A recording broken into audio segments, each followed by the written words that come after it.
Assembly rejects the Punguza Mizigo Bill. Government confirms Thursday as a public holiday to mark Moi Day. Happy birthday to Switch. Happy birthday, dear Switch. 365 days since launching Switch TV turns 1 year. And in sports, World Marathon record holder Eliud Kipchoge only hours away from the Ineos 1 hour 0.59 minutes challenge.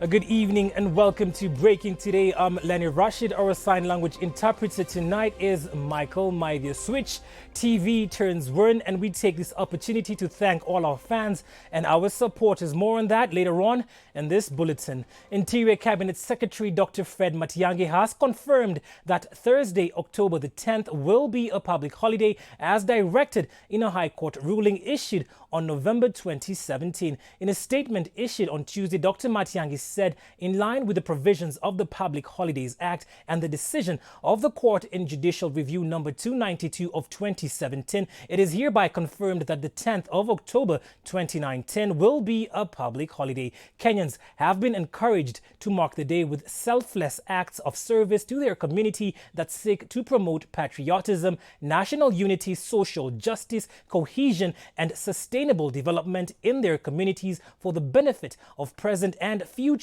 generations. Moi Day had been struck out of the public holidays list in 2010 following the promulgation of the new constitution. High Court Judge Justice George Odunga, in his ruling on the November 8, 2017, however, noted that the scrapping of Moi Day was an illegality and was in contravention of the law.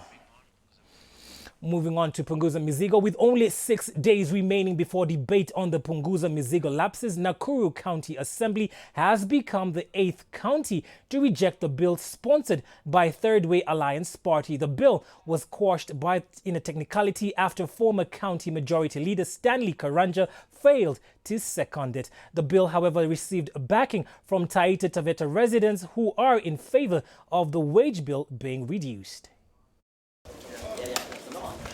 The 90-day period required for the debate of Punguza Mizigo Bill by county assemblies tabled by Third Way Alliance Party leader Ikuru Aukot is almost coming to an end, with only 10 counties having so far debated the bill and only 6 days remaining. Speaking in Meru, however, Third Way Party leader Ikuru Aukot is optimistic the bill will go through and lashed out at those whom he accused of misleading Kenyans on the bill. There is no any other bill that's on the table for debate other than the Punguza Mizigo bill. For you to debate a bill, any bill seeking to amend the Constitution of Kenya, there is a process one must follow. Nakuru County Assembly on Tuesday became the 8th county to reject the Punguza Mizigo Bill, with Siaya, Homa Bay, Nyamira and Murang'a, among other counties, having debated the bill and rejected it.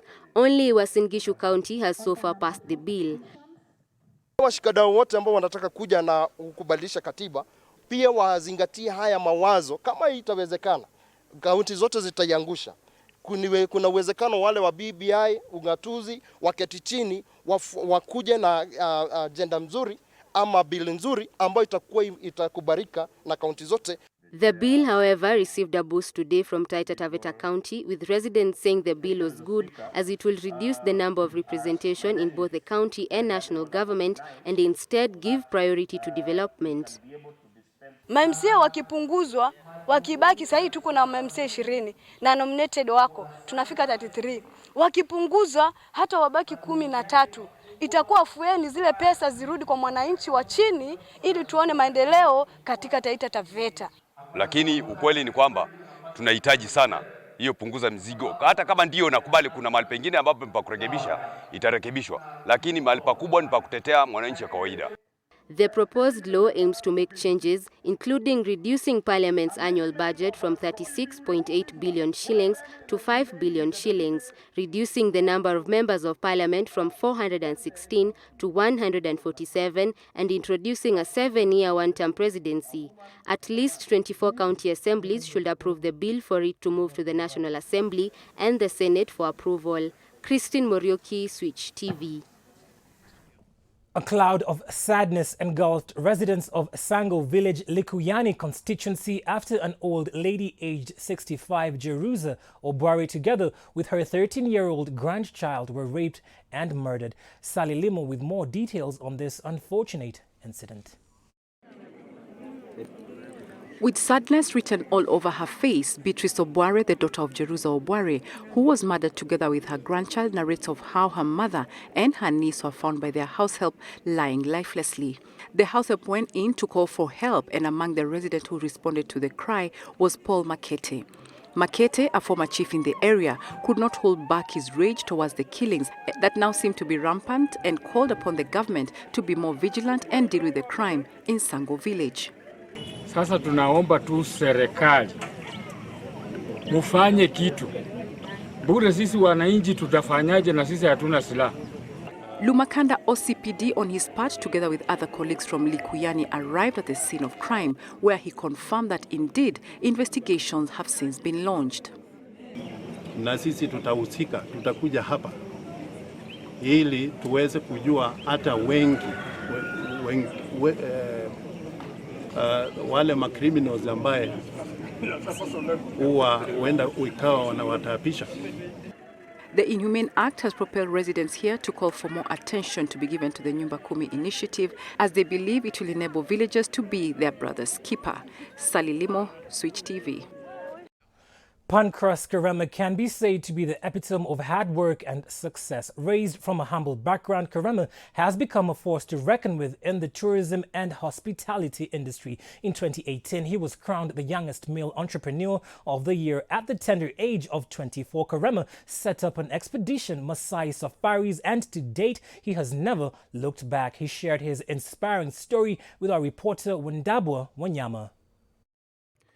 Growing up in the slopes of Mount Kenya, Pancras Karema could not resist the urge for adventure, and when he went to secondary school, his passion grew even more.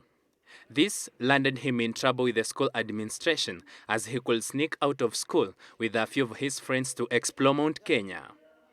When he joined the University of Nairobi for his undergraduate degree in political science and tourism, Karema could not let go his habit and ended up organizing outdoor events with his classmates, which motivated him as numbers were growing by the day.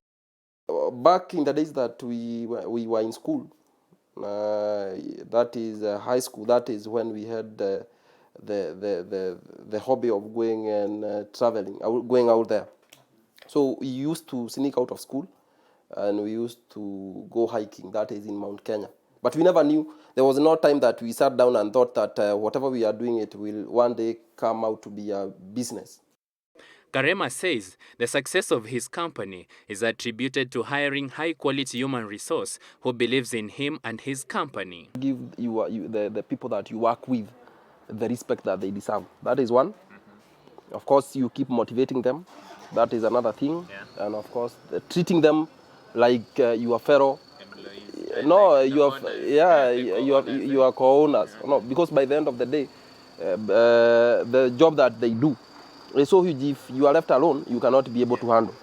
He further attributes his success to the power of social media in marketing his product offering. Safaris, we have majored in using the social media and of course online marketing. That is Twitter, Facebook, Instagram, YouTube.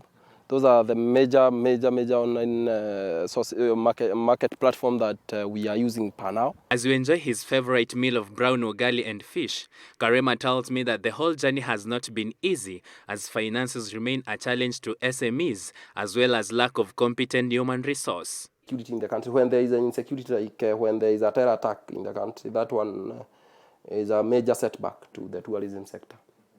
And you receive so many cancellations. And another main challenge is infrastructure. You get that some roads that lead to the game parks or game reserves are not in good condition. So you get sometimes the vehicles will break down. And another main thing is poaching. Of course, that is a major challenge in our sector. You get that when people are poaching the animals that we have instead of conserving, we are reducing numbers of wild animals. Karema currently employs over 30 people and is hoping to grow his empire to greater heights in the process of enabling more and more Kenyans to travel and explore the world. We have become very popular in this country, and of course with the young people and the middle age, that is, because of our packages. You get that we have brought very good packages in terms of affordability. In Masai Mara, you can do Masai Mara for 3 days from only 13,500 for 3 days, 2 nights.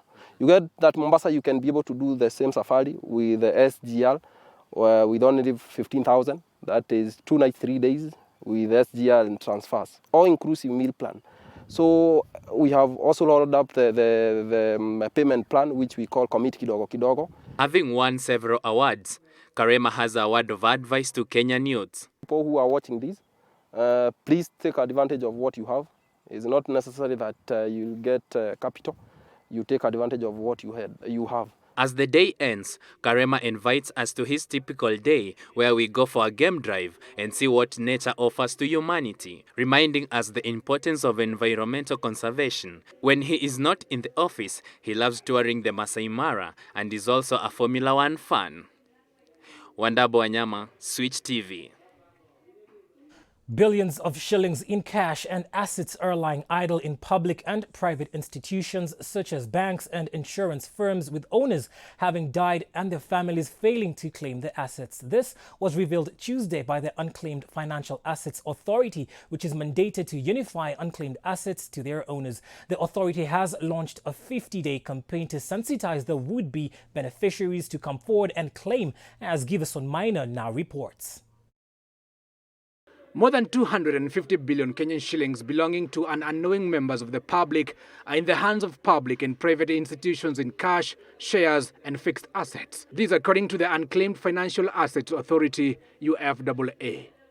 This includes savings, matured time deposits, funds paid towards the purchase of a share, mutual investment certificates, other interests in financial institutions that have been unclaimed for a period of 5 years, as well as checks, drafts or similar instruments lying for 2 years unclaimed, and other forms of assets. Unclaimed Financial Assets Authority alone has in custody 13 billion in cash and 538 millions of units of shares. We do hope that people will come, because already as it is, they are coming. So, and we are paying. So far, we have paid about 300 million. And we want to encourage more Kenyans to come forward so that we can pay them as much as possible. Nobody will not come for his money. The issue is most people don't know that their monies have been reported. The major challenge in claiming the money by the next of kin in case of death has been cited as lack of information that the world existed in the first place. Interior CS Dr. Fred Matiang'i, who launched the sensitization campaign, urged members of the public to make it open to their loved ones of their existing wealth, saying it's only sensible if it's plowed back to the family. People have got all manner of fears and challenges. I was cracking a joke about this, and someone said, you know, this is the era of the septic tank. You might be thrown in the septic tank. So you don't share all your resources, all your secrets about your wealth. You may find yourself in the septic tank. But you see, look, we must learn to trust our families. And for us in the security sector, we are more interested in strong, stable and effective families, because that's how we keep the country safe, and that's how we keep our society stable.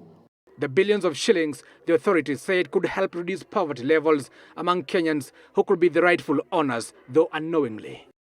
Because what will it benefit a man to work so hard and accumulate money, and after you have left this world, your children cannot access it, your wife cannot access it? We believe that there is a social impact, because this money will go to people who need to pay school fees, who need to find shelter, and who need health care. To find more information concerning the unclaimed assets, the authority urged members to use a telephone code of *361# or visit their website. Regional commissioners, county commissioners, and the entire public administration system has been mandated to carry out the campaign in the rural areas in a bid to link up the unclaimed money with the beneficiaries in the next 50 days. Giverson Minor, Switch TV. We're taking a short break. We'll be right back. Keep it Switch.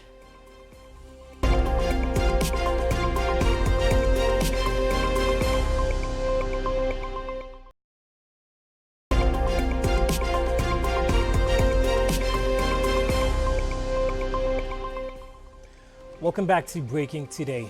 On the 8th of October 2018, Switch TV came on board promising to tell compelling news stories, engaging shows and entertaining programs. Indeed, as the station turns 1 year today, there has been enormous growth in the terms of news production, programming, digital transmission and marketing, with Geopol ranking Switch TV number 6 in terms of content dissemination. All the members of the staff, including top management, joined in the celebration today with a cake cutting crowning the celebration. Despite the hitches that come with making a breakthrough in a competitive market, Switch family has made great strides and remarkable impact to its audience as promised. For Switch TV family, the 1-year anniversary marks the continuation of airing of great content, programming and insightful in-depth news.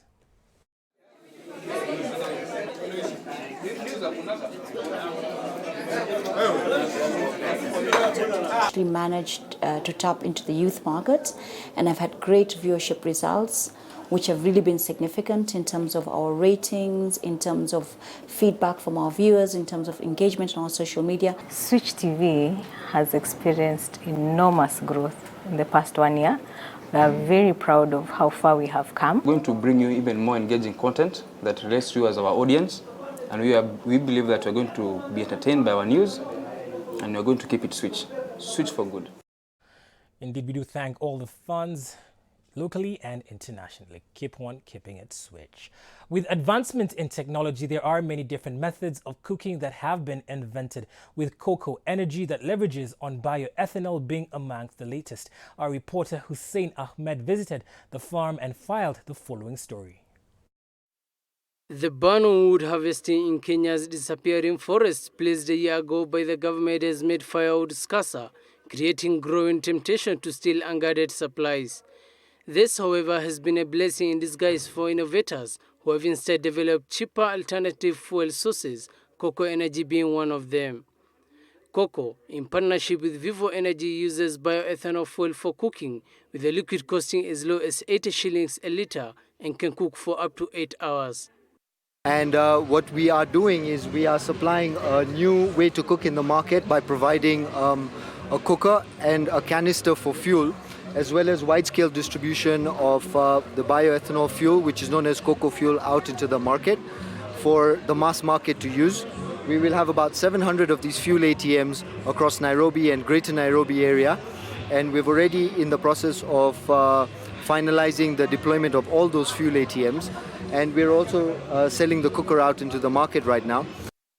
The new and faster cooking method, according to Karmali, has helped reduce cases of indoor air pollution since no fumes or smoke. What's more interesting is that one can get installation of the energy platform via a mobile app request. The innovation will also see consumers buy customized canisters that are linked to one's phone numbers and requiring a PIN to refuel, hence automatically curbing canisters theft. And the most important part about it is that it's very, very affordable for the local Mwananchi and mass market to use this product. The reason why I say that is because, number one, when it comes to buying the cooker's price is 7,000 shillings. For that, you get a 2-burner cooker, you get a canister that's registered to your mobile number so you can buy fuel using that canister, and you also get a value of 500 shillings worth of cocoa fuel within that purchase price. So the first time you go and collect your cooker, you will go home with a full canister worth of fuel, and you'll have enough for an extra canister worth of fuel in your cocoa account. Patrick Iganza, being one of the early users of Cocoa Cooker, shares with us his experience. I'm a good user of the Cocoa system, and it has been helpful because it is easier, it's economical, and the fueling, and for security reason, it's a nice machine because it's not easy for a child to put on, and I've loved the way it is being used. Cocoa is the best. It's the best, actually. It's the best, and prices down. It's cheap. I'm interested in this product. It's very nice. It's a very nice product. With the emergence of Cocoa Cooker, it has been able to give hope to many families, especially the mothers who are involved in cooking. Hussein Ahmed, Switch TV.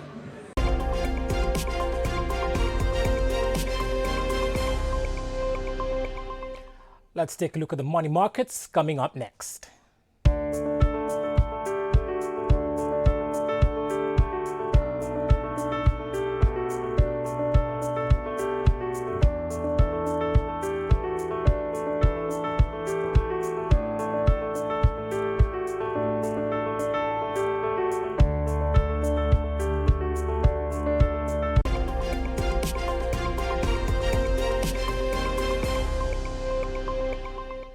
World Marathon record holder Eliud Kipchoge and his technical staff landed in Vienna on Tuesday morning ahead of the Ineos 1.59 challenge this weekend. It is in Vienna where Kipchoge is scheduled to attempt to run the marathon in under 2 hours with the Ineos 1.59 challenge. Kipchoge has been training in Kaptagat, Elgeyo Marakwet County and in Eldoret, Uasin Gishu County. He traveled in the company of 7 teammates, including his coach Patrick Sang, physiotherapist Peter Nduhiu, and pacemakers Augustine Choge and Gideon Kipketer. 26 seconds is all that stands between us and the barrier. What does it take? It takes a team. It takes dedication. It takes belief. Together we have worked and we have sacrificed. We have become champions, record holders, teammates and family. We have won, we have lost, and we have grown. What does it take to preach 26 seconds? What does it take to break the impossible? Indeed, Switch TV plans to keep you abreast as the challenge unfolds. FKF unveiled its electoral board on Tuesday morning ahead of the upcoming elections set to be held on Saturday, December the 7th, 2019, constituted by the National Executive Committee as provided for in Article 39, Clause 1P of the FKF Constitution. The board will be in office for 4 years, effective the 8th of October, following its ratification and adoption at the 2019 FKF Annual General Meeting. The board will oversee the national elections and county elections and may also appoint an individual or institution to oversee sub-county elections. Good. Thank you.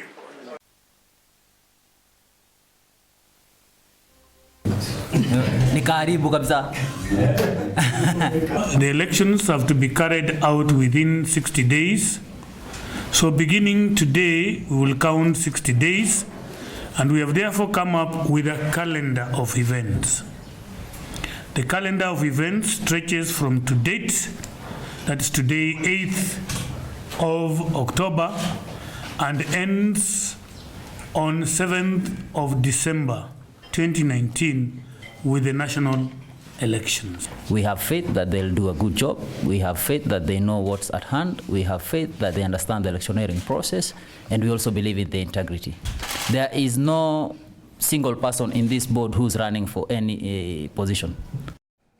Manchester United manager Ole Gunnar Solskjaer said that his side faced a big uphill task to finish in the Premier League's top 6 after their loss against Newcastle on Sunday. Solskjaer said he would try and evaluate the opening 8 Premier League games, from which United have only 9 points in their worst start to a league campaign since 1989-1990 during the international break.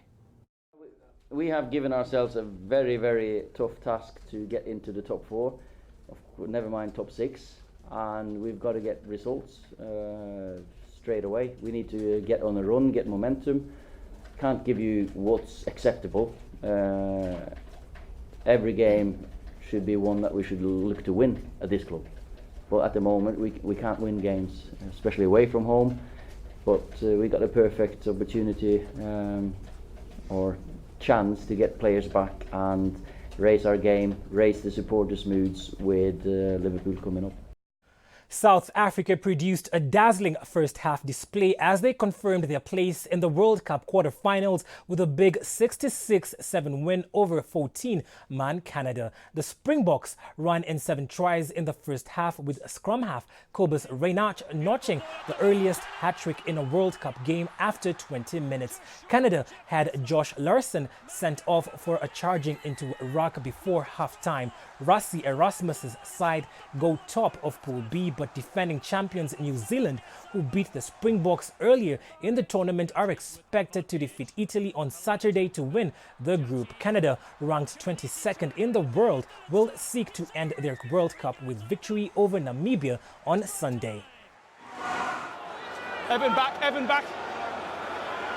Ducking down low there, Frans Malherbe. Malherbe! Toronto Raptors head coach Nick Nurse said on Monday that the defending champions were ready to win big again this year, despite many preseason predictions favoring the Los Angeles Lakers and Los Angeles Clippers. The Raptors won their first ever NBA championship last season, led by superstar Kawhi Leonard. Leonard has, however, joined up with Paul George at the Clippers, while LeBron James and Anthony Davis form a formidable duo for the Lakers. But Nurse said predictions were not a factor and his team would seek a new path to the title again this season.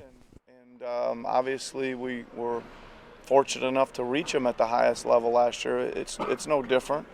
I always think that our objective is to win and win big. Former European soccer boss Michael Platini's 4-year FIFA ban from the sport over ethics violations came to an end on Monday. Platini was banned largely due to a 2 million Swiss francs payment the former French great received from FIFA in 2011. Former FIFA president Sepp Blatter and Platini argued that the payment followed a verbal agreement they made in 1998 and concerned Platini's work for Blatter between 1998 and 2002. Platini, who has denied wrongdoing, was banned from soccer along with Sepp Blatter, the former FIFA head who approved the payment.